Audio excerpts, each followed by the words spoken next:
Attends, on se concentre pour mettre la bonne attention, lillahi ta'ala. Vas-y, c'est bon. Tu me dis quand c'est bon? C'est bon là. Allez.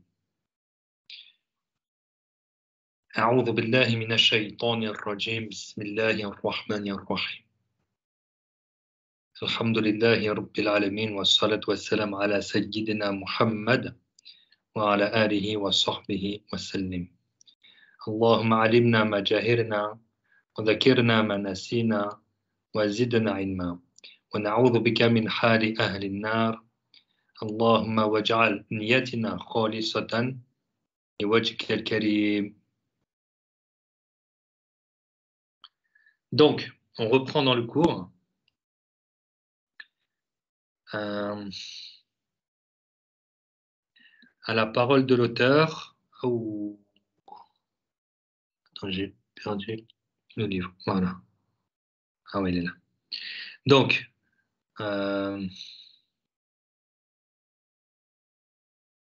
Hassanan. Donc, par conséquent, le Cheikh radiyallahu anhu dit, par conséquent, il est El-Qadim, donc celui qui est exempt de début, celui qui n'a pas de début, et tout ce qui est hormis lui, à savoir tout l'univers, est entré en existence. C'est-à-dire, tout ce qui est hormis Allah a été amené à l'existence après le néant. D'accord? Ça a été amené à l'existence après le néant. Ça ne veut pas dire que les choses qui existent ou qui ont existé, elles étaient déjà dans un endroit et puis elles sont sorties de cet endroit pour exister. Non. Lorsqu'on dit que ce qui existe, c'est ce qui a surgi du néant à l'existence, c'est-à-dire c'est ce qui n'existait pas et ensuite ça a existé. Et il n'y a que Allah Azza wa Jalla qui lui est Al-Qadim, c'est-à-dire l'éternel exempt de début. Et tout ce qui est hormis Allah et ses attributs, tout ce qui est hormis Allah, ça a un début. C'est entré en existence et c'est Allah qui fait entrer ces choses-là en existence. C'est Allah Ta'ala qui crée toutes choses. Et lui seul est éternel, exempt de début. D'accord? Donc c'est que tout autre que lui est entré en existence. Il est le créateur, alors que tout autre que lui est créé. À savoir que ce monde est entré en existence par son genre et sa composition. Par son genre et sa composition. C'est-à-dire que le genre de ce monde en lui-même, il a un début. Et la composition de ce monde, on peut parler alors des animaux, des djinns, des humains, ou bien des océans, les animaux qui vivent dans les océans, la faune, la flore, tout cela c'est la composition de ce monde, et c'est Allah Ta'ala qui en est le créateur. Malheureusement, il y a des gens qui ont contredit cela. Il y a des gens qui ont contredit cela, et c'est de la mécréance, c'est-à-dire que ces gens-là ne font pas partie de la communauté musulmane, même si eux se réclament de l'islam. À partir du moment où quelqu'un a pour croyance qu'il y a avec Allah Azza wa Jal quelque chose qui existe de toute éternité, celui-là, il commet le shirk billah, il associe à Allah quelque chose, une chose qui lui ressemble. Et donc ça, c'est de la mécréance. Donc, certains philosophes ont contredit cette question. Une partie d'entre eux dit que le monde céleste est éternel par sa matière et par sa composition. Parmi ces philosophes, il y a Aristote, Ibn Sina, celui qu'on appelle, ceux qu'ils ont appelé Avicenne. Ibn Sina, c'est un philosophe très connu dans le monde arabe. Walakin, lui, il a cru, et c'est ce qu'il a transmis dans ses livres, que ce monde existe de toute éternité, qu'il n'a donc pas de créateur. De même que Al-Farabi, pareil, c'est un philosophe connu dans le monde arabe. Al-Farabi, eh bien, tout comme Ibn Sina, eh bien, ils ont suivi cette mauvaise croyance. D'autres philosophes encore ont dit que le monde est exempt de début par son genre, mais les éléments qui le composent sont entrés en existence. Alors, les premiers, ils ont dit que ce monde et sa composition existent de toute éternité, Et ces deuxièmes, ils te disent, en fait, il n'y a que ce monde qui existe de toute éternité, mais la composition de ce monde est créée par Dieu. Les deux groupes sont mécréants, parce que pareil, les deux groupes, ils disent là, ils disent que ce monde existe de toute éternité, et c'est de là mécréance. D'accord? Donc, Ibn al-Abbas, Ahmad ibn Taymiyyah, euh, lui qui a été jugé par les juges des 4 écoles pour anthropomorphisme et assimilation, et c'est le Hafid ibn Hajar al-Asqalani qui nous a rapporté cela, et d'autres que lui, d'autres que ces grands savants musulmans, ils ont rapporté qu'Ibn Taymiyyah a été jugé par les juges des 4 écoles comme anthropomorphisme et assimilation. Donc ce Ibn Taymiyyah a suivi ces philosophes qui ont dit que cet univers existe de toute éternité, mais que la composition de cet univers est entrée en existence. Il les a suivis sans se réclamer d'eux, mais en attribuant faussement et calomnieusement cette mauvaise croyance aux imams du hadith. L'imam Badruddin az-Zarkashi a dit au sujet des deux groupes de philosophes que les musulmans les ont déclarés égarés et mécréants. C'est-à-dire que les deux groupes de philosophes sont des mécréants par l'unanimité. Alors ça, c'est très important de connaître ce point, ce sujet, parce que si quelqu'un va suivre Ahmed ibn Taymiyyah, et les wahhabites le prennent comme étant la plus grande de toutes les références de parmi les savants musulmans, ils vont même te dire que c'est le cheikh de l'islam. Ils te disent Shaykhoul Islam, ils te disent c'est le cheikh de l'islam, Ibn Taymiyyah. Alors qu'Ibn Taymiyyah, il a contredit plus de 60 questions du Coran, notamment celle-là. Lui, sa croyance, c'est qu'il te dit celui qui croit que Allah n'est pas dans ce monde et il n'est ni à l'extérieur de ce monde, il a perdu son Seigneur. Ça, c'est la croyance d'Ibn Taymiyyah. Il te dit, quelqu'un qui croit que Allah n'est pas à l'intérieur de cet univers ou il n'est pas à l'extérieur de cet univers, il a perdu son Seigneur. Ni on dit que Allah il est à l'intérieur de cet univers, ni on dit qu'il est à l'extérieur de cet univers, puisque Allah il existe sans endroit. Celui qui serait à l'intérieur de l'univers, qu'il serait plus petit que l'univers, que ce monde. Et celui qui dit que Allah il est à l'extérieur, il est en train de dire qu'il y aurait une distance entre cet univers et Allah. Donc il y aurait une distance entre ce monde et Allah. Or le monde est un corps, et celui qui a une distance avec ce monde, c'est aussi un corps. Parce que la distance, c'est la limite entre deux corps, comme nous l'avons déjà expliqué auparavant. Et donc la distance, ou le contact, ou la localisation, le fait d'être dans un endroit, on a dit que ce sont les caractéristiques, les attributs des corps. D'accord ? C'est ce qui advient au corps. On a parlé du mouvement, on a parlé de l'immobilité, on peut parler du contact, on peut parler de la séparation, on peut parler du fait d'être dur, mou, froid, sec, humide, chaud. Tout cela, ce sont les caractéristiques des corps. Et Allah Ta'ala n'est pas un corps, il n'a donc pas les attributs ou les caractéristiques des corps. Et donc quelqu'un qui va dire que Allah il est dans cet univers, c'est comme si on va me dire que Allah il pourrait rentrer dans une boîte, petite ou grande, et quelqu'un qui me dit que Allah il serait à l'extérieur, il est en train de me dire que Allah Ta'ala, eh bien il serait à une certaine distance, donc que lui-même serait un corps ayant une distance avec cet autre corps.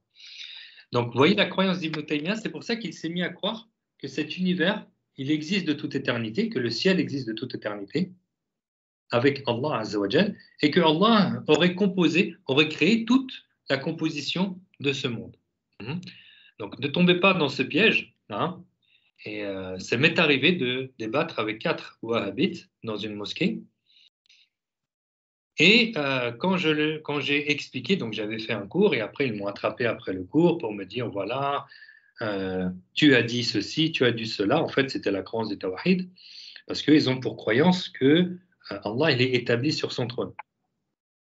Et donc, lorsqu'on est venu à ce sujet, il y en a un, il me dit, mais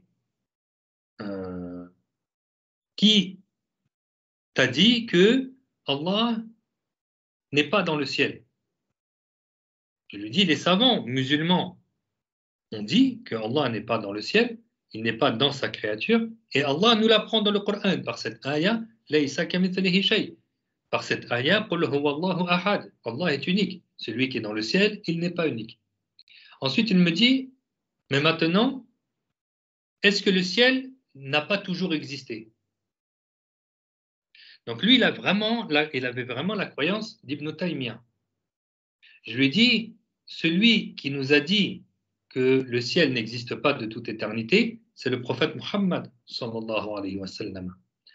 Lorsqu'il a dit qu'Allahu wa lam yakun shay'un ghayruhu.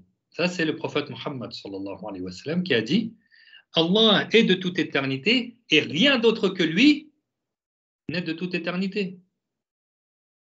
C'est le prophète Muhammad sallallahu alayhi wa sallam qui nous a dit que Allah est de toute éternité et que rien d'autre que lui n'est de toute éternité. Et dire que Allah serait dans le ciel ou que le ciel existerait de toute éternité, donc ça serait dire que le ciel est comme Allah Ta'ala, qu'il a toujours existé, que le ciel n'aurait pas de créateur.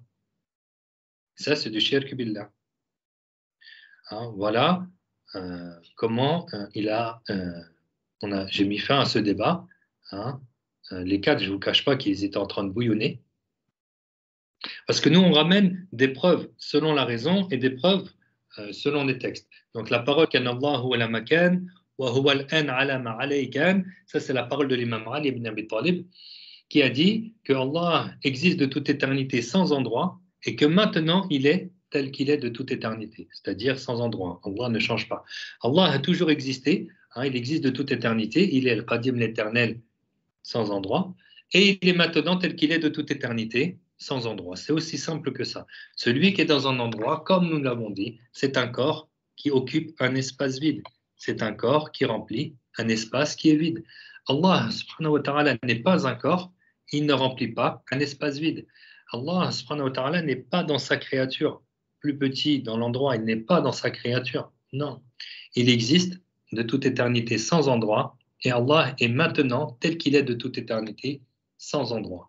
Il y a juste ça à dire à ceux qui ont une mauvaise croyance. N'est-ce pas que Allah existe de toute éternité?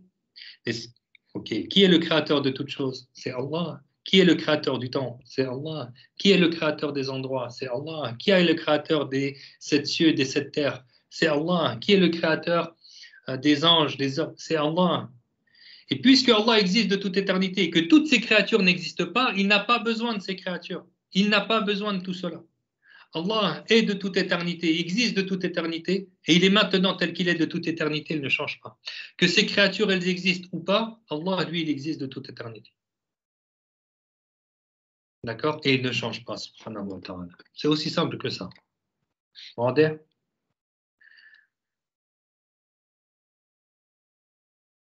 Donc, malheur à ceux qui suivent ce Ahmed ibn Taymiyyah Tamim, ces wahhabites, qui prétendent dire que ce serait soi-disant le cheikh de l'islam. Voilà, yadhu billahi ta'ala.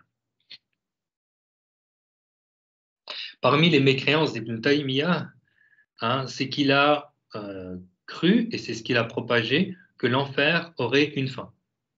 Selon lui, les mécréants ne resteront pas éternellement en enfer. Ça, c'est parmi les mécréances d'Ibn Taymiyyah. C'est pour ça, comment ces gens, ces ignorants, prétendent dire que Ibn Taymiyyah, ça serait le cheikh de l'islam. Ils vont pas dire, ces wahhabites, ils vont pas dire que l'imam Shafi'i, ça serait le cheikh de l'islam, ou l'imam Ahmed ibn Hanbal, ou l'imam Abu Hanifa, ça serait le cheikh de l'islam, ou l'imam Abu al-Hassan al-Ash'ari, ça serait le cheikh de l'islam. Non, ils vont dire Ibn Taymiyyah. Ils ont pris celui dont le shaitan est venu le perturber en personne. Ibn Taymiyyah, c'est Iblis en personne qui est venu le perturber. Et on voit que Iblis ne s'est pas arrêté à l'époque d'Ibn Taymiyyah, puisqu'Ibn Taymiyyah, il est mort il y a plus de 700 ans quand même. Et les wahhabites, Mohammed ibn Abdel Wahhab, la corne du diable, la lance de fer du shaitan, a repris Mohammed ibn Abdel Wahhab, le fondateur des Wahhabites, ceux qui sont appelés les salafistes aujourd'hui. Donc Mohammed ibn Abdel Wahhab a repris les idées d'Ibn Taymiyyah pour faire croire que ça serait le cheikh de l'islam et que ce sont ces idées qu'il faut suivre. Voilà, c'est pour ça qu'on retrouve le mal de ces Khawarij de l'époque, on le retrouve aujourd'hui avec ces Wahhabites.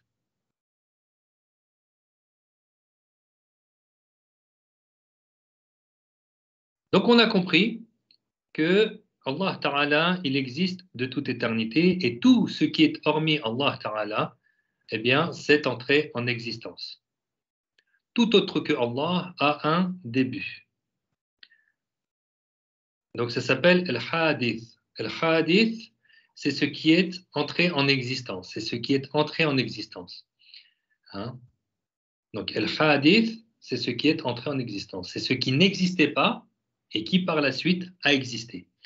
Donc en d'autres termes, tout ce qui entre en existence, donc Al-Hadith, a un début à son existence. Et tout ce qui est rentré en existence n'a existé que par la création de Allah. D'accord? Tout autre que Allah, donc ça n'existait pas. Ensuite, c'est entré en existence et c'est Allah qui l'a fait rentrer en existence. Aussi bien le genre que les individus, que la composition. Aussi bien les corps que les actes. Aussi bien les substances que ce qui advient aux substances. Tout autre que Allah est créé. Donc si quelqu'un a pour croyance qu'une seule chose autre que Allah n'a pas de début à son existence, eh bien celui qui croit cela est un mécréant. C'est un mécréant. Il n'a pas la croyance que Allah a créé, il a la croyance des gens de l'enfer, celui-là. Il n'a pas la croyance des gens du paradis. Il n'a pas la croyance des prophètes, alayhimus salam. Il n'a pas la croyance en l'unicité de Allah Ta'ala. Il n'a pas la croyance qui lui fait gagner le paradis. Et Allah Ta'ala a créé l'enfer pour ces mécréants, pour ces gens-là.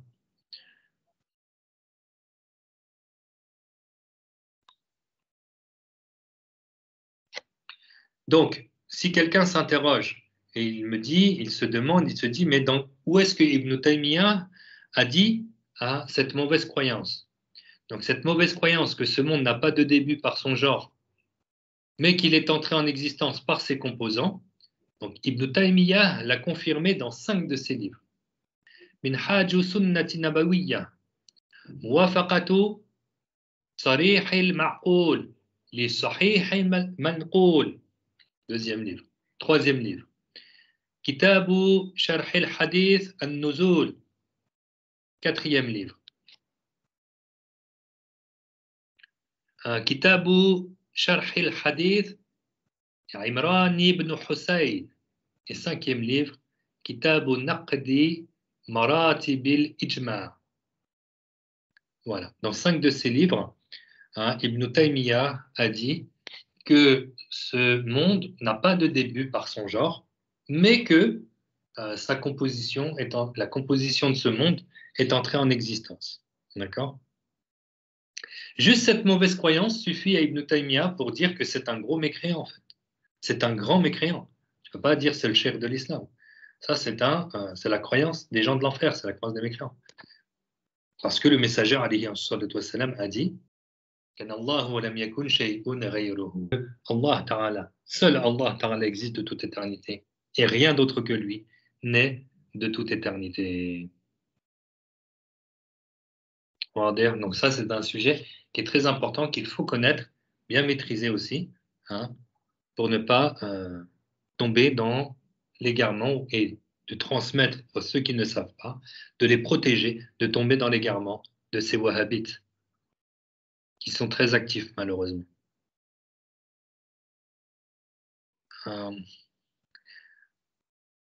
Donc, ensuite, le cheikh, il continue dans l'explication, et il dit, et le cheikh, c'est un savant spécialiste du tawhid. Donc, il dit, par conséquent, tout ce qui entre en existence, que cela soit les substances, rien. Donc, la substance, c'est cette particule qui occupe un espace vide. Donc voilà, c'est le pluriel de Ain, à savoir ce qui occupe un espace. Donc, tout ce qui entre en existence, que ce soit la substance, ou bien les actes, et là on peut parler des actes délibérés, ou non. Hein, c'est-à-dire qu'il y a les actes qui sont volontaires, là où tu orientes et diriges ta volonté pour faire cet acte-là. Et si Allah veut de toute éternité que tu fasses cet acte-là, il crée alors ton acte. Par exemple, si je veux prendre ce compteur, je le prends, d'accord? Donc j'oriente ma volonté pour le prendre. Si Allah a voulu que je le prenne, je le prendrai. Donc j'ai orienté ma volonté, Allah a créé ma volonté, Allah a créé mon acte et je l'ai pris. Mais c'est quelque chose que c'est moi-même qui a voulu aussi, d'accord? Et les actes involontaires, c'est les actes qui sont créés mais que je n'ai pas choisis, comme par exemple les battements de cils ou les battements de cœur. Ça peut être un frisson ou un éternuement. C'est pas quelque chose que tu orientes ta volonté pour vouloir faire cet acte-là, mais quand même, il est entré en existence. Donc Allah Ta'ala est le créateur des actes volontaires, délibérés, ou les actes qui ne sont pas volontaires ou bien délibérés. Allah est le créateur de toutes choses, comme nous avons dit. Hein, n'est-ce pas que Allah te dit Wallahu khalaqakum wa ma ta'malun, et Allah vous a créé ainsi que ce que vous faites. On appartient à Allah subhanahu wa ta'ala. Nos actes appartiennent à Allah ta'ala. Et nous avons pour obligation et devoir d'orienter notre volonté pour faire les actes qu'il agrée. D'accord? Pour se rapprocher de l'agrément de Allah ta'ala. Et c'est sur cela qu'on sera interrogé au jour du jugement. C'est sur cette volonté. Qu'est-ce qu'on a voulu faire? Qu'est-ce qu'on a voulu? Qu'est-ce qu'on a choisi? Soit de faire le bien, soit de faire le mal. D'accord? Et c'est pour cela que nous sommes responsables, parce que nous avons cette volonté, nous avons ce choix. Nous avons cette raison saine. C'est pour ça qu'on est responsable. C'est pour ça qu'il y en a qui mériteront le paradis et d'autres qui mériteront l'enfer. Parce que nous avons cette volonté. Et le créateur de toutes choses, c'est Allah subhanahu wa ta'ala. Donc il dit le cheikh, par conséquent, tout ce qui entre en existence, que ce soit les substances ou les actes, délibérés ou non, et par la création de Allah ta'ala. Par conséquent, toutes les substances de la particule, qui est la plus petite substance visible à l'œil nu, séparée de toute autre substance, et qui est le grain de poussière apparent, apparaissant lorsqu'un rayon de soleil entre par la lucarne, ou ce qui est encore plus petit, jusqu'au trône, qui est le plus grand des créatures que Allah Ta'ala a créé du point de vue du volume, eh bien toutes les substances sont créées par Allah. Et de même, les actes apparents, tels que tout mouvement ou toute immobilité des esclaves, et les actes cachés, tels que les intentions, à savoir les résolutions fermes, et aussi les idées qui traversent l'esprit, khawatir, à savoir les idées qui parviennent au cœur sans qu'on l'ait voulu, eh bien tout cela, tout ce que l'on a cité, c'est-à-dire tout ce qui advient et ce qui entre en existence, eh bien ça existe par la création de Allah. Nul autre que Allah ne le crée.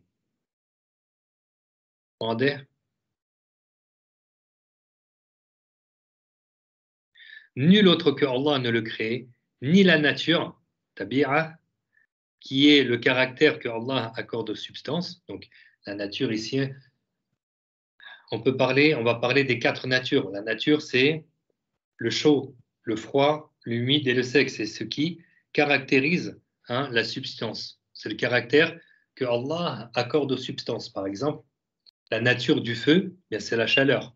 Voilà. La nature du feu, c'est la chaleur. La nature du froid, la nature de la glace, c'est la fraîcheur, la froideur. D'accord? La nature de l'eau, c'est l'humidité, etc. Vous avez compris.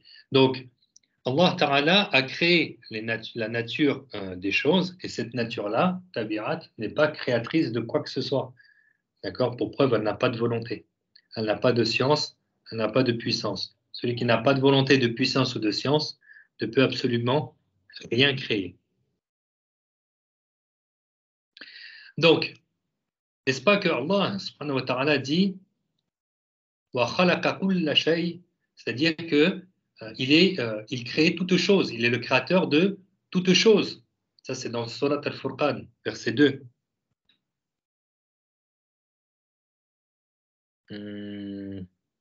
J'ai un peu sauté de paragraphe. Alors attendez, je continue le texte.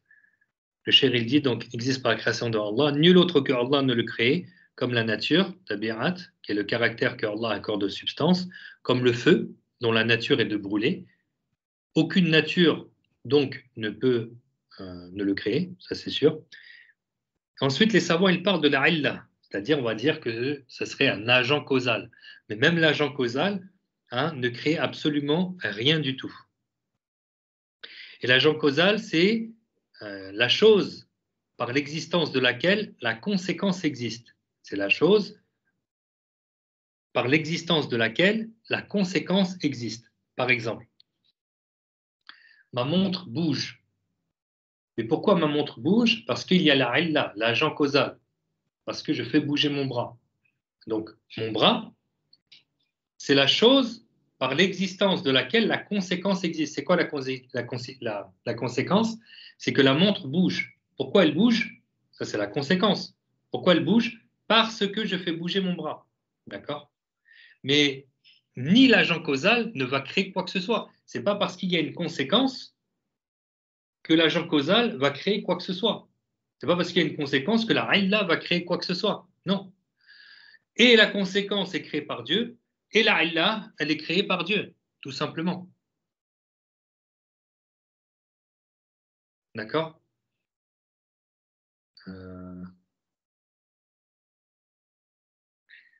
Saïd Qutb. Saïd Qutb, Saïd Qutb, lui, il a prétendu dire que Allah, c'est une illa. Il a prétendu dire que Allah, c'est une illa.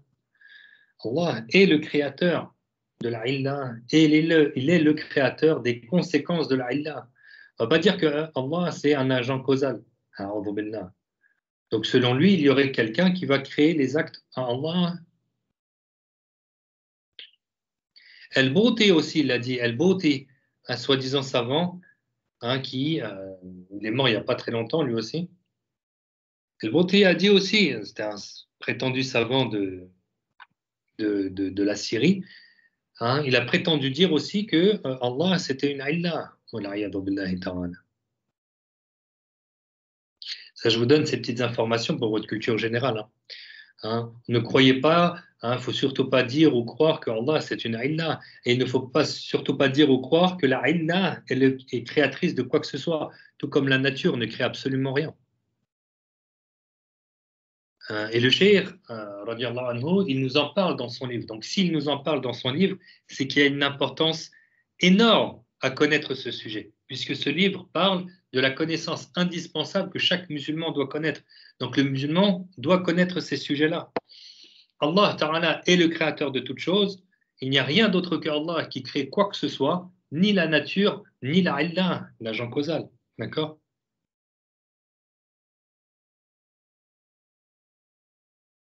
Bien au contraire, l'entrée en existence de tout cela a lieu par le vouloir et la toute-puissance de Allah Azza wa Jalla, par sa prédestination et conforme à sa science exempte de début. Pour preuve, la parole de Allah Ta'ala dans la ayah 2 de Surat Al-Furqan, qui signifie et il est le créateur, il crée toute chose, il crée toute chose. D'accord? Il crée toute chose. C'est-à-dire qu'il fait exister toute chose du néant à l'existence. Les choses qui n'existaient pas, Allah les fait exister. Ainsi, il n'y a pas de création dans ce sens-là, c'est-à-dire dans le sens de faire surgir de l'inexistence à l'existence pour autre que Allah Ta'ala. Donc ça aussi, c'est un argument très très fort pour démanteler toutes les mauvaises croyances de ceux qui adoreraient une statue, ou qui adoreraient le soleil, ou qui adoreraient la nature, ou qui adoreraient un homme. Yani,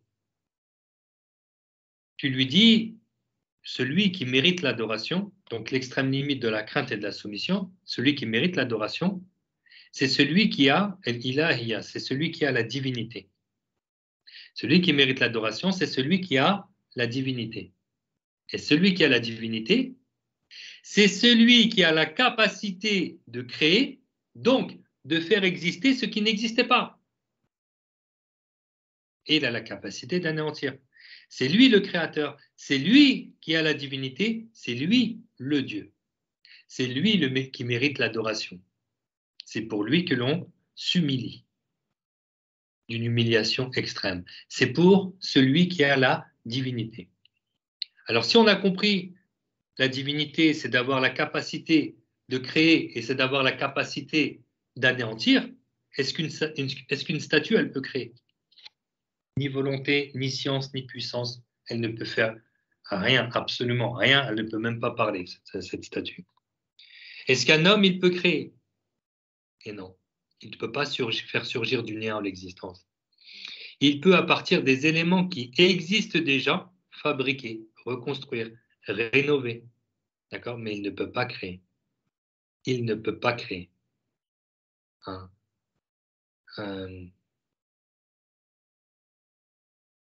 Un homme est le créateur de rien du tout. Et on a prouvé cela. Hein? On a prouvé cela par le fait que si quelqu'un est malade, il ne crée pas sa guérison. Il ne crée pas sa guérison. Il implore les gens pour qu'on le guérisse, mais il ne crée pas sa guérison. L'homme n'est absolument créateur de rien du tout. Il ne crée pas ni de djinns, ni d'humains, ni d'anges, ni d'univers. L'homme ne crée absolument rien. Est-ce que le soleil peut créer?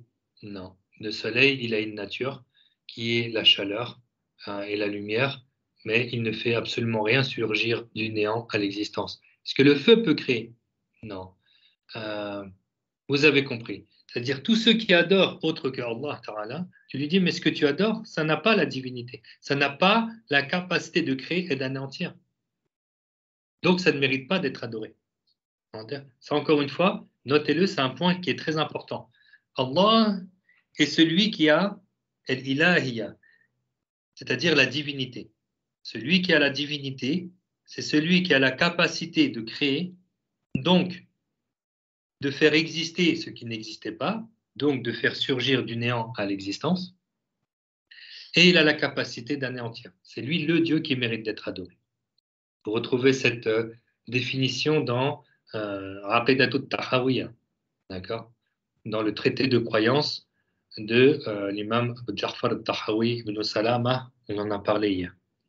Lorsque il a dit, et les six directions ne le délimitent pas, hein, contrairement à toutes ces créatures. Il nous a expliqué qu'Allah, il existe sans endroit.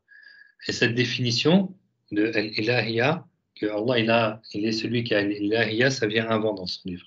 D'accord?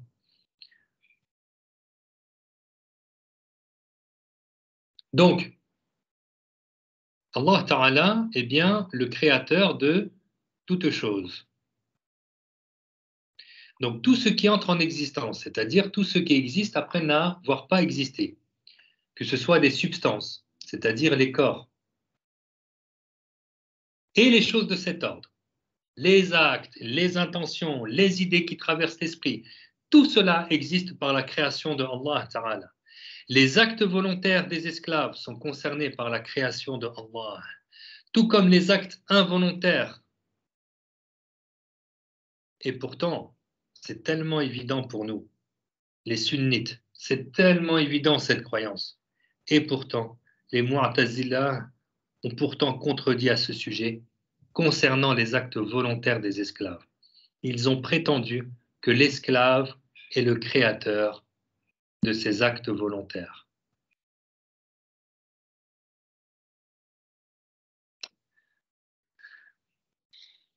Là où je suis actuellement, il y a ce groupe des Mu'tazila. Il y a ces Mu'tazilites. Donc, parmi eux, il y en a qui ont pour croyance que après que Allah il ait créé l'esclave, il nous ait créé nous, eh bien Allah il crée nos actes involontaires, mais les actes volontaires, selon ces gens, c'est nous qui en sommes les créateurs. Ils te disent, si tu fais ton acte, vu que tu en es responsable, vu que c'est toi qui l'as fait, c'est toi qui l'as choisi, c'est toi qui mérites soit le paradis ou l'enfer, donc tu en es responsable, c'est toi qui en es le créateur.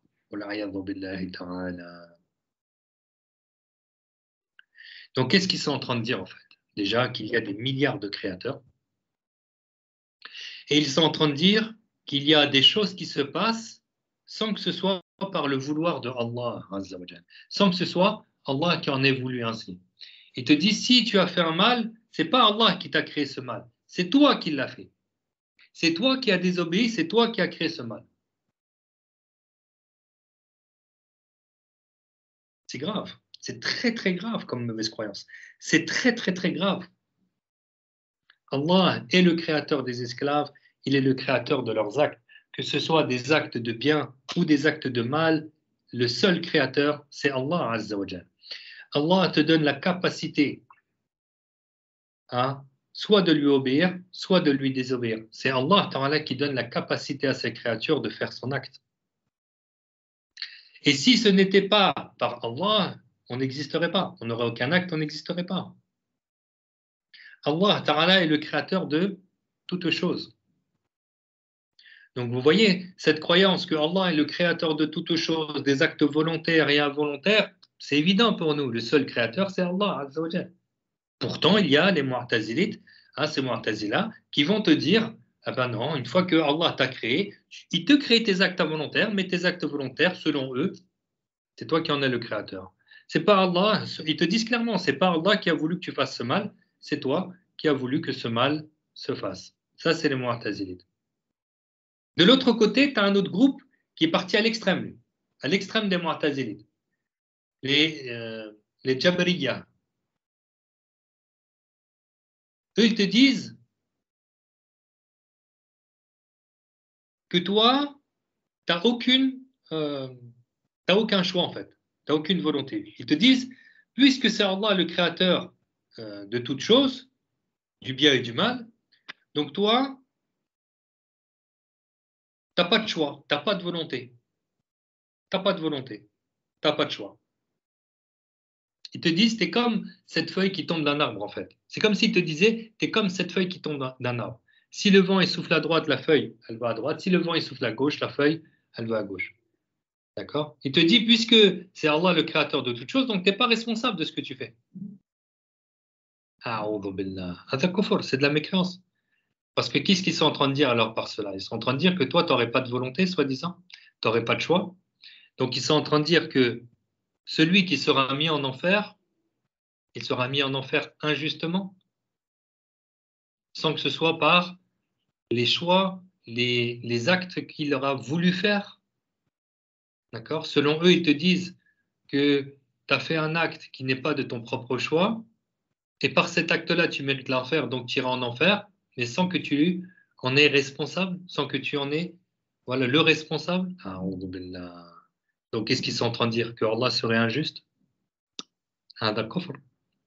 Ça, c'est de la mécréance. Vous voyez, il y a des groupes de gens, hein, ils vont dans des extrêmes dans leurs mauvaises croyances. Et nous, Ahl Sunnah, on est entre le juste milieu. Toujours. Nous, c'est la voie du juste milieu. Ni on dit qu'on n'a pas du tout de volonté, on a une volonté, on a un choix. Et ni on dit que nos actes sont, c'est nous qui créons nos actes. On dit nous avons un choix, une volonté, et c'est Allah le créateur de nos actes.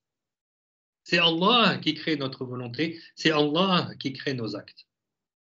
Et oui, tu es responsable de ce que tu as voulu faire, de tes intentions. Pas des idées qui te traversent l'esprit, ça, tu n'en es pas responsable. Mais de tes intentions, c'est-à-dire tu as orienté ta niya pour faire tel ou tel acte. Tu en es responsable. Tout comme tu te dis, personne ne m'a obligé ou m'a contraint, ou je ne sais pas pourquoi je me suis habillé comme ça aujourd'hui. Tu ne peux pas te dire ça. Si tu dis ça à quelqu'un, il va dire, mais ça y est, tu as perdu ta raison, qu'est-ce qui t'arrive? Imagine, tu lui dis, je ne sais pas pourquoi, comment ça se fait, qu'est-ce qui m'est arrivé, j'ai ce pramis. Mais j'ai pris conscience que j'avais ce pramis, mais comment ça se fait? On va dire, mais qu'est-ce qui t'arrive? Bon, une fois, ça peut passer. Mais tu le redis le lendemain, 3 jours, 4 jours, pendant une semaine, tu dis, je ne sais pas comment ça se fait que ça m'est arrivé, ça. Je ne comprends pas. On va pas dire, mais on va dire, mais tu as une volonté. C'est toi qui as choisi de mettre ce vêtement-là. C'est toi qui as choisi de venir dans cet endroit-là. C'est toi qui as voulu te lever à telle heure plutôt qu'à une autre heure. C'est toi qui l'as choisi, non? C'est toi qui l'as voulu. C'est toi qui as voulu manger ce fruit plutôt que l'autre. C'est toi qui as voulu manger cette viande ou ce légume. C'est toi qui as voulu. Tu ne vas pas me dire, ah, je ne sais pas comment ça se fait, ce qui m'est arrivé. Tu ne peux pas faire ça. Tu as une volonté, tu as un choix. D'accord? Donc, notre croyance, c'est que nous avons une volonté, nous avons ce choix. On n'est pas comme une feuille qui tombe d'un arbre. D'accord? Hein? Et nous ne sommes pas non plus de ceux qui vont dire que nous sommes les créateurs de nos actes, que ce soit les actes volontaires ou les actes involontaires. On n'est pas de ces gens-là non plus. D'accord?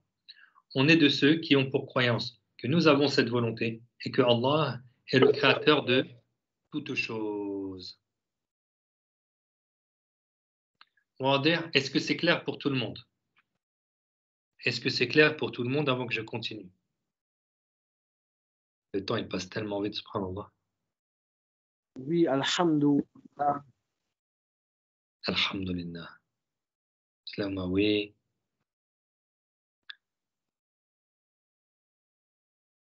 Ok. Oui. C'est clair, Amin me fait que c'est clair. Barakallahu fikum, alhamdulillah, je peux continuer. Donc, euh, voilà, ces Mu'tazila, ils ont bien contredit, ils ont démenti la parole de Allah Ta'ala, wa khalaqa kulla shay. Vous voyez, pour répliquer à ces égarés de Mu'tazilites, vous leur dites, mais n'est-ce pas que Allah a dit, wa khalaqa kulla shay, il crée toutes choses. Et il y a aussi sa parole, Ta'ala, hein, Surat al-Fatir, verset 4. هل من خالق غير الله. Hein, ça c'est interrogatif, yani. Hein, y aurait-il un autre créateur que Allah? La réponse elle est claire. Il n'y a pas d'autre créateur que Allah, ainsi que d'autres versets. Donc la signification d'Al-Khalq, c'est bien de faire surgir du néant à l'existence.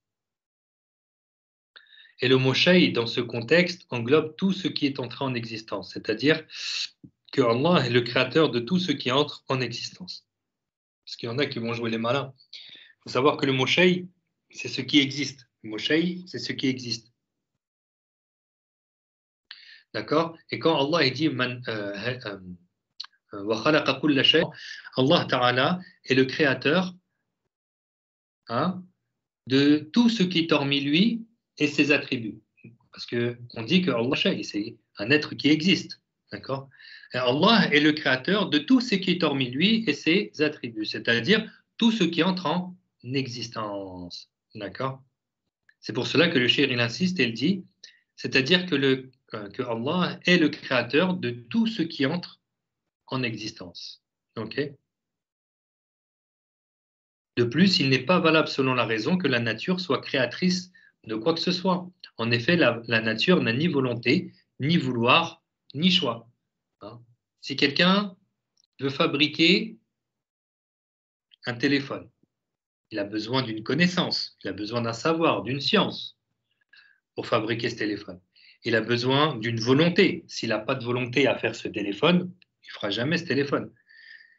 Et s'il n'a pas de force, il n'a pas de puissance, il n'a pas de force, ben, il ne fera jamais ce téléphone. Donc, si quelqu'un veut fabriquer un téléphone, il a obligatoirement besoin d'une puissance, d'une volonté et d'un savoir, d'une science.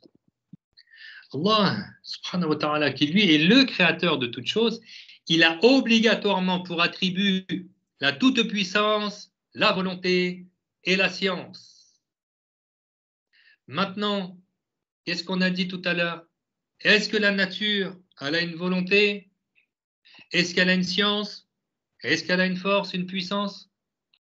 Donc, la raison, hein, selon la raison, ce n'est pas valable selon la raison que la nature soit créatrice de quoi que ce soit. Et il en est de même pour la cause. On n'admet pas, selon la raison, que la cause soit créatrice de quoi que ce soit. D'accord?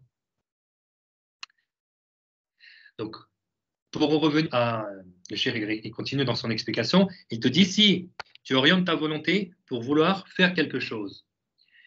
Donc, ta volonté, elle est créée par Dieu, ton acte, il est créé par Dieu, et toi, tu n'auras que l'acquisition de l'acte. C'est ce qu'on appelle al-kasb. D'accord? Tu n'auras que l'acquisition de ton acte.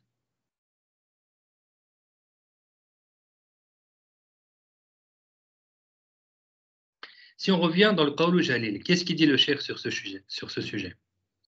Il te dit, l'imam Abu Hafs Omar al-Nasafi, qu'est-ce qu'il a dit? Il a dit dans son livre Aqidatun Nasafiyya, il a dit, si un homme frappe du verre avec une pierre et le casse. Donc là, il dit, si un homme frappe du verre avec une pierre et il le casse. Alors le coup, le fait de casser et le fait de se casser existe par la création de Allah Ta'ala. Vous rendez? Donc, il a dit, si un homme frappe du verre avec une pierre et le casse, alors le coup, qui est l'acte que l'homme réalise, par quoi? Par l'intermédiaire de la pierre. Il prend une pierre et il casse, c'est-à-dire il veut casser le verre. Est-ce qu'il va se casser ou pas? C'est Allah Ta'ala qui va créer la cassure. Donc lui, cet homme, c'est qu'un intermédiaire entre le fait qu'il ait pris cette pierre et il l'a frappé contre le verre. Mais l'acte que l'homme réalise, il est possible qu'il en résulte une cassure ou pas. Donc le fait de casser, qui est l'acte que l'homme exerce sur le verre par l'intermédiaire du jet de la pierre, et le fait de se casser, donc la cassure, qui est le résultat, qui se produit dans le verre comme brisure, éclatement en morceaux ou ce qui est de cet ordre, eh bien tout cela existe par la création de Allah et non pas par la création de l'homme. L'homme n'a absolument rien créé là-dedans. Il a pris la pierre, il a fait un acte, c'est l'intermédiaire. Il a projeté cette pierre contre le verre. Et puis effectivement, le verre, il s'est cassé. Mais tout cela est créé par Dieu. Sa volonté de vouloir prendre cette pierre, de vouloir casser ce verre, c'est créé par Dieu. L'acte de projeter cette pierre contre le verre, c'est créé par Dieu. Le fait que la pierre touche le verre et qu'il y a la cassure, ce n'est pas la pierre qui a créé la cassure, ce n'est pas l'homme qui a créé la cassure, c'est Allah qui a créé la cassure. Il se peut que ça ne se casse pas. Allah ne crée pas la cassure. Pour vous expliquer comment l'imam al-Nasafi, il l'a expliqué dans son livre, Aqidatun Nasafiyya, c'est quoi Aqidatu? La croyance de l'imam al-Nasafi. La croyance, Aqidah, c'est-à-dire la croyance de Ahl Sunnah, la croyance des musulmans, c'est que Allah Ta'ala, c'est le créateur de toutes choses. Ainsi, l'esclave n'a de cet acte-là que l'acquisition, al-kasab. C'est ce que j'ai entamé comme sujet tout à l'heure. Nous n'avons que l'acquisition de l'acte, qui est le fait que l'esclave dirige son intention et sa volonté vers l'acte, et que c'est Allah vers l'acte, et que Allah le crée dans ce moment-là. Je répète, al-kasb, c'est le fait que l'esclave ait dirigé son intention et sa volonté vers l'acte, et que Allah le crée dans ce moment-là. Mais la création n'est propre qu'à Allah. Allah Ta'ala dit, je vais revenir quand même sur un point très important sur Al-Kasab, sur le fait que nous n'acquérons que le résultat, l'acquisition de l'acte en fait. On n'a que l'acquisition de l'acte. Donc on a dit qu'on ne crée rien et nous n'avons que l'acquisition de l'acte. Quand le shir il dit que Allah le crée dans ce moment-là,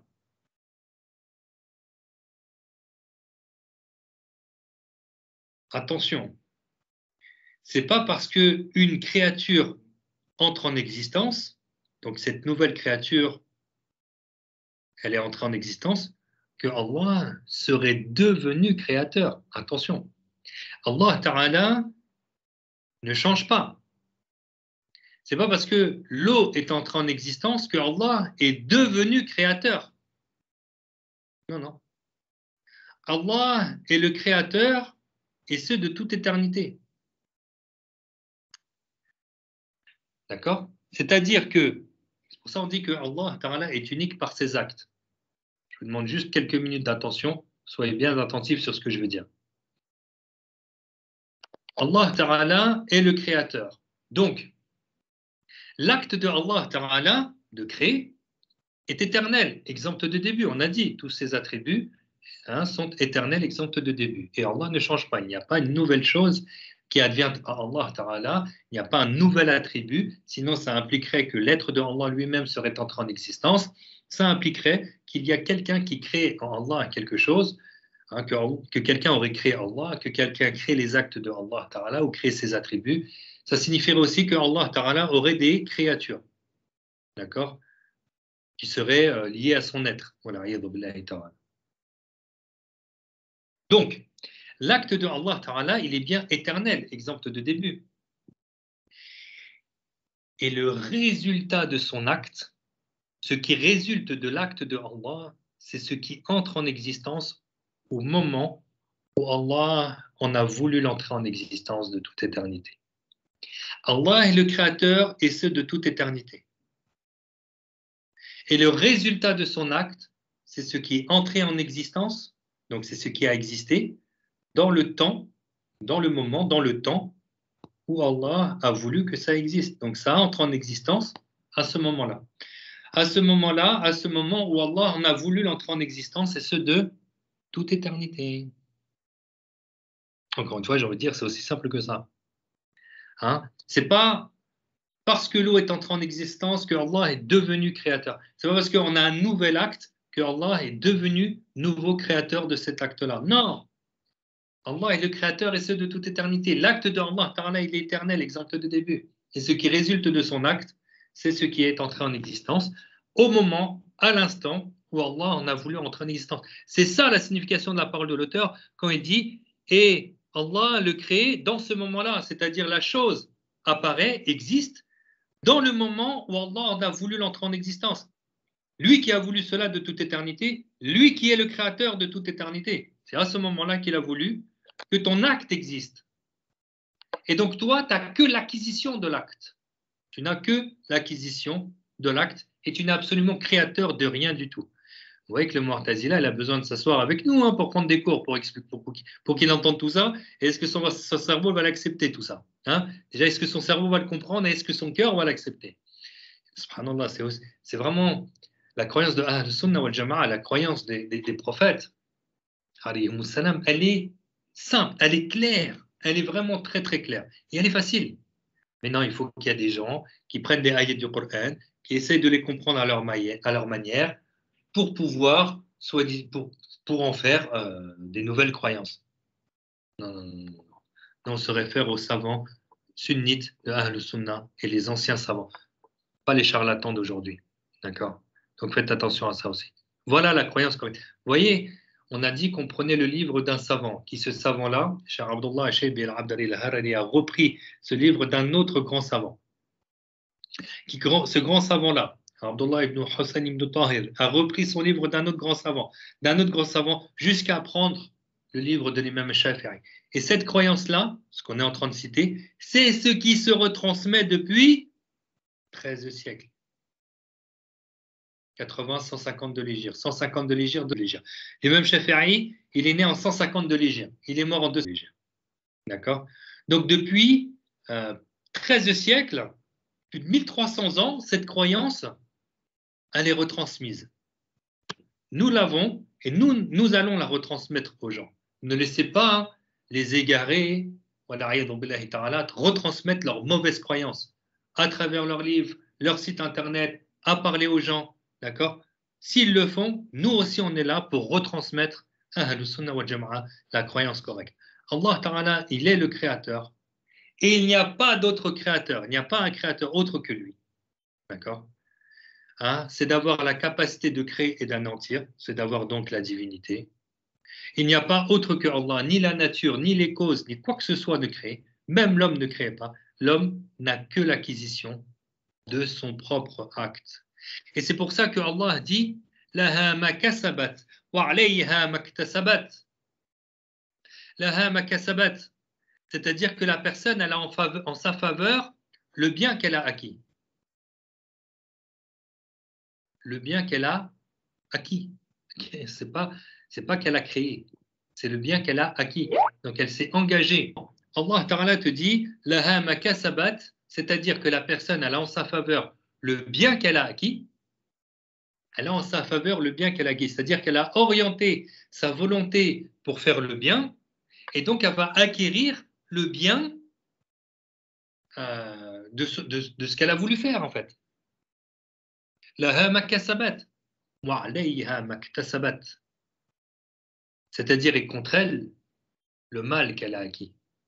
C'est-à-dire qu'elle se chargera des conséquences néfastes des mauvaises actions qu'elle aura acquises. Et ces mauvaises actions, elles lui seront donc nuisibles. Elle a orienté sa volonté à suivre ses passions qui l'ont entraînée dans le mal, dans le haram, ou à ne pas faire la prière, par exemple. Eh bien, elle aura les conséquences de ce mal-là. Elle en aura les conséquences. Elle se chargera des conséquences néfastes, des mauvaises actions qu'elle aura acquises. Par conséquent, l'esclave n'a que l'acquisition et non pas la création. Et il aura des comptes à rendre sur ce qu'il acquiert.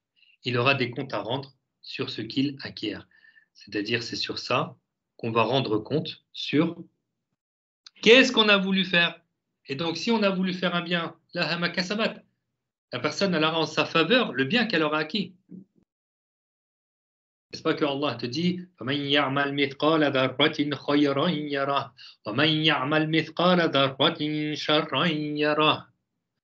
Ces deux ayats, la première, elle signifierait que pas un atome de bien que la personne fait sans qu'elle ne le verra au jour du jugement. Un atome. Et pas un atome de mal que la personne fait sans qu'elle ne le verra au jour du jugement. Donc, pas un atome de bien que la personne fait. La personne a orienté sa volonté pour faire le bien, elle aura l'acquisition de ce bien, sans qu'elle soit créatrice de quoi que ce soit. Et celui qui oriente sa volonté pour faire un mal, il aura les conséquences de ce mal. Même si c'est un atome de mal, il en verra les conséquences au jour du jugement. D'ailleurs, un jour, il y avait Saïdatuna Aïcha radiallahu anha. Elle était avec la personne qui était à son service, et ils étaient au marché. Et elle avait acheté du raisin, du Hainal. Et la personne qui était à son service, c'est elle qui portait ses provisions, ses courses. Et puis, Saïdatuna Aïcha radiallahu anha, elle a vu quelqu'un qui faisait la mendicité. Et elle a dit à la personne qui était à son service, donne-lui un grain de raisin.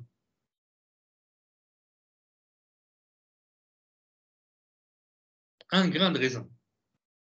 Il c'est peu un grain de raisin. Et c'est ce qui s'est dit, c'est ce que s'est dit la personne qui était à son service. Je ne sais plus si c'était un homme ou une femme. Donc il lui a dit, mais un grain de raisin, dans le sens, mais c'est peu un grain. Et elle, qu'est-ce qu'elle lui a répondu? Elle lui a dit, sais-tu combien il y a d'atomes de bien dans ce grain de raisin? Par rapport à ces deux ayats, par rapport à cette ayah, فَمَنْ يَعْمَلْ مِثْقَالَ ذَرَّةٍ خَيْرًا يَرَهُ. Pas un atome de bien que la personne aura fait sans qu'elle ne le verra au jour du jugement. Vous voyez, dans ce grain de raisin, qu'est-ce qu'elle a dit à Aïcha radiallahu anha? Elle a dit, sais-tu combien il y a d'atomes de bien dans ce grain de raisin? Et comme l'a dit l'imam Ali ibn Abi Talib, le peu, c'est mieux que le rien. Le peu, c'est mieux que rien. Des fois, tu dis, j'aimerais bien donner, mais j'ai pas beaucoup. Donne, même si c'est peu. Le peu, c'est mieux que rien. Tu donnes peu, c'est mieux que si tu n'as rien donné. Le peu, c'est mieux que rien. D'accord? Donc, retenez ça. Yani, nous ne sommes créateurs de absolument rien du tout. Le seul créateur, c'est Allah Azza wa Jal. Il est le créateur de toutes choses. Des mouvements, des immobilités, des intentions, des idées qui traversent l'esprit, des actes volontaires, des actes involontaires. Allah est le créateur de toutes choses. Et nous n'avons que l'acquisition de l'acte. Nous ne sommes absolument créateurs de rien du tout. Est-ce que c'est clair pour tout le monde? Oui, alhamdulillah. Alhamdulillah. Donc voilà, on a confirmation et, que oui, l'imam Shafi'i est bien décédé en 204 de l'Hégire. D'accord? Donc 204 et pas 222. Donc c'est 150 204 de légère. On a même une petite précision. Un décédé au Caire, en Égypte. Exactement. Ouais, j'ai été visiter sa tombe. Sahih.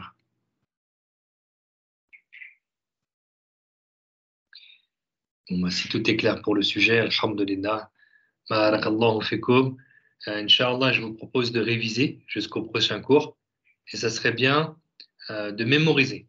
D'accord? De mémoriser au moins le mukhtasar. Oui, dans le Qawl Jali, il y a des phrases qui sont écrites en gras. Eh bien, ça, c'est le mukhtasar. D'accord? Et les petites explications, c'est les petites explications, c'est les explications justement du mukhtasar. Essayez de mémoriser au moins le mukhtasar. Comme ça va être facile pour vous, après avoir compris justement les phrases du mukhtasar, le fait de les avoir mémorisées, vous avez la bonne compréhension, vous pouvez l'expliquer aux gens. D'accord? والله تعالى أعلم وأحكام. بارك الله فيكم. أحسن الله إليكم. ربنا آتنا في الدنيا حسنة وفي الآخرة حسنة وقنا عذاب النار. ربنا لا تزغ قلوبنا بعد إذ هديتنا وهب لنا من لدنك الرحمة إنك أنت الوهاب. لا إله إلا الله. اللهم صل على سيدنا محمد وعلى آله وصحبه وسلم. رب اغفر لي وللمؤمنين والمؤمنات. أحسن الله إليكم. Là, je peux vous souhaiter Jumu'ah Mubarak. تقبل الله تعاتكم. السلام عليكم. وعليكم